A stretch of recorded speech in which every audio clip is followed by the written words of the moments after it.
I stayed alone in a haunted house. I didn't believe in ghosts until now. Until something happened at exactly 3:07 a.m., a time I will never forget. And what I saw, I wish I never did. It changed me forever. It started as a challenge. My friends dared me to spend one night in the most haunted house in our area. People said no one lasts past midnight. I laughed and accepted. I thought I was brave. The house looked normal from outside, but the moment I stepped in, something felt wrong.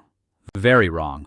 The air was stagnant. It felt like I was breathing in the history of this place. I started by setting up my base camp in the main hall. Power was out, so I relied on my gear. I had 4 cameras, motion sensors, everything a skeptic needs to prove nothing is there.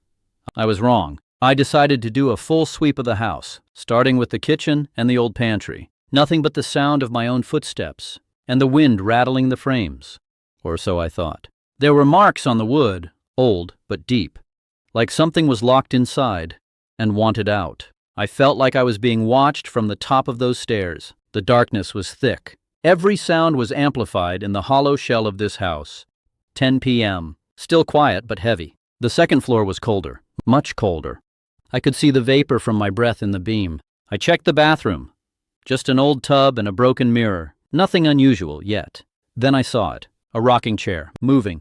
Just a fraction. It shouldn't have been moving. I told myself it was the floorboards settling. Physics. Not phantoms. I was lying to myself. I set up a camera here. If it moves again, I'll catch it. 11 p.m. The long wait begins. I spent the next hour documenting the house. Every room held a secret I wasn't sure I wanted to know. The previous owners left in a hurry. You can feel the panic in the air, like they were running from something. The wind in the chimney sounds like voices, whispers of a forgotten tragedy. I'm hearing things, or maybe I'm finally seeing what this house wants me to see. Midnight came and went. The hour of the dead. But the house was just getting started. At first, it was just small things. A door slowly opening. Footsteps when I was alone. I checked every room, nothing, no one. But the feeling of eyes on my back stayed. But then, I heard it clearly. Someone whispering my name. Saad. I spun around. My heart was thumping against my ribs.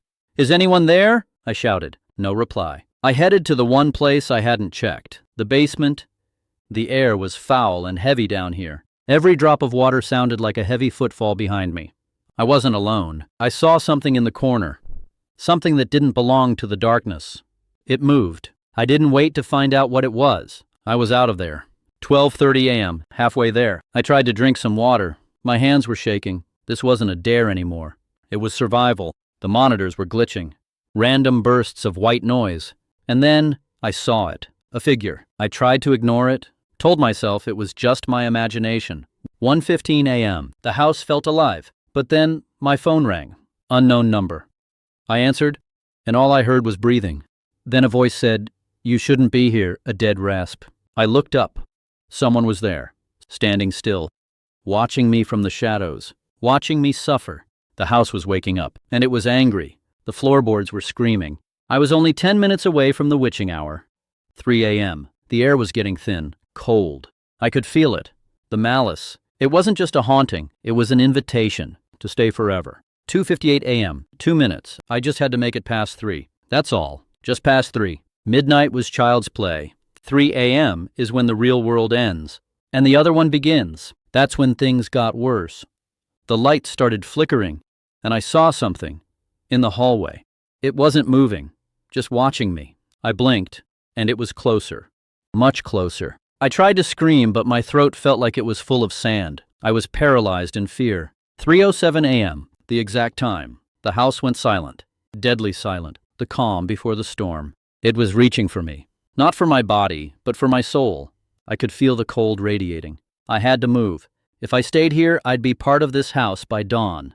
3:12 a.m. Run! I ran. I didn't care about the gear anymore, but every door I opened led me back here. It was like the house didn't want me to leave.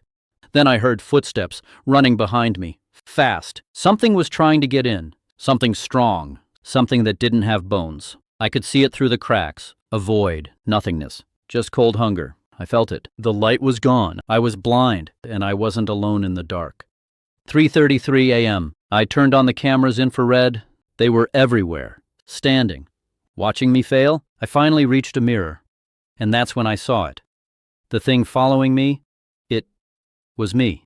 But its eyes were completely black. They weren't just eyes. They were doorways. It smiled before I did, and then everything went black. 3:45 a.m. The end. The next morning, they found the house empty, but the camera was still recording. They found my gear, my phone, my bag, but no trace of me. 4 a.m. sunrise. Don't stay alone, especially not at 3 a.m., because some houses, they have hunger. I stayed alone in that house because I thought fear was just something people exaggerated, something weak people felt when they didn't understand the dark. I was wrong. It started as a challenge, just a stupid dare from friends who had heard stories about the place for years.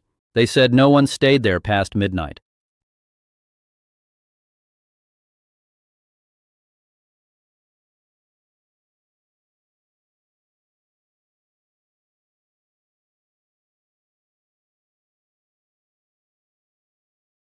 Some claimed they heard voices. Others said they saw things that didn't make sense.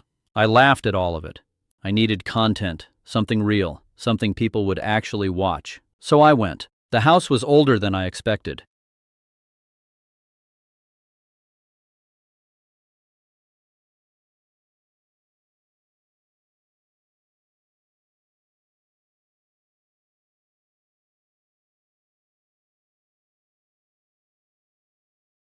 The paint was peeling, the windows were dusty, and the front door creaked the moment I touched it.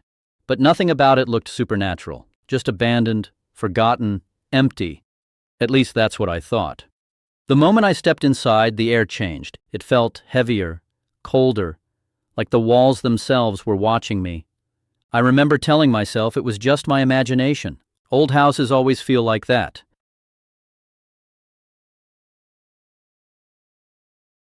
I set up my camera in the main hallway, checked the battery, made sure everything was recording. I even joked into the lens, said something like, "Let's see if this place is really haunted." I wish I hadn't said that. The first hour was quiet. Too quiet. No wind, no sounds outside. Just silence that felt unnatural. 25I walked through each room, shining my light into corners, under broken furniture, behind doors. Nothing. But then I heard it. A sound so small I almost ignored it. A soft creak behind me. I turned quickly, expecting to see a door moving or maybe something falling. But nothing was there. The hallway was exactly the same. Empty. Still, I laughed it off. Told the camera it was probably just the wood settling. Goodbye. The house is won. Stay away from the shadows.